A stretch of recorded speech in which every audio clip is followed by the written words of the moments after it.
कोल्हापूर जिल्ह्याचे नवे पोलीस अधीक्षक योगेश कुमार गुप्ता यांच्याकडून गुन्हे परिषदेत स्पष्ट दिशा। कोल्हापूर जिल्ह्याचे नवनियुक्त पोलीस अधीक्षक श्री योगेश कुमार गुप्ता यांनी आज जिल्ह्यातील पहिली गुन्हे परिषद घेऊन विविध बाबींचा आढावा घेतला आणि पोलीस अधिकाऱ्यांना कार्याचे स्पष्ट मार्गदर्शन केले।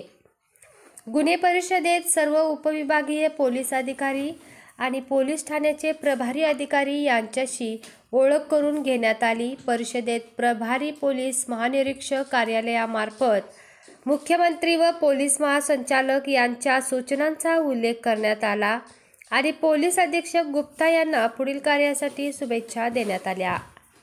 पोलीस अधीक्षकांनी वाहतूक व्यवस्थेचा सविस्तर आढावा घेत जिल्ह्यातील वाहतूक अधिक सुरक्षित व सुरळीत करण्यासाठी उपाययोजना सुचवल्या।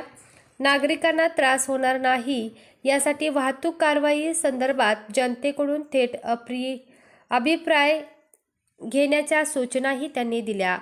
पासपोर्ट व चारित्र्य पडताळणी प्रक्रियेत कोणत्याही नागरिकास अडथळा निर्माण होणार नाही याची दक्षता घेण्याबाबत आदेश देण्यात आले। महिलांविषयी गुन्ह्याचा आढावा घेत तातडीने पीडित बालकांचा शोध घेण्याबाबत सर्व प्रभारी अधिकाऱ्यांना स्पष्ट निर्देशन दिले। बकरी ईदच्या पार्श्वभूमीवर नाकाबंदी, कत्तलखाने याचा आढावा घेत पोलिसांनी कोणत्याही परिस्थितीला तात्काळ प्रतिसाद द्यावा अशी सूचना देण्यात आली। असे प्रलंबित गुन्हे व अर्जांची तातडीने निकडीनं निर्गती करण्यावर भर देण्यात आला। महिला शाखा व निर्भया पथकाच्या कार्याचीही तपासणी करण्यात आली। शाळा, कॉलेज, बसस्थानक, शिकवणी वर्ग परिसरात सतर्क गस्त ठेवण्यासोबतच आवश्यक ठिकाणी समुपदेशन आयोजित करण्याच्या सूचना देण्यात आल्या।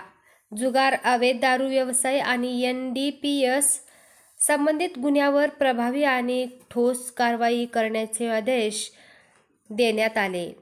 त्याचबरोबर चेनिंगसारख्या गुन्ह्यांना प्रतिबंध करण्यासाठी विशेष पावले उचलावीत तसेच अशा गुन्ह्याचा जलद तपास करून ते उघडकीस आणावेत असे निर्देशनही पोलीस अधीक्षक गुप्ता यांनी केले।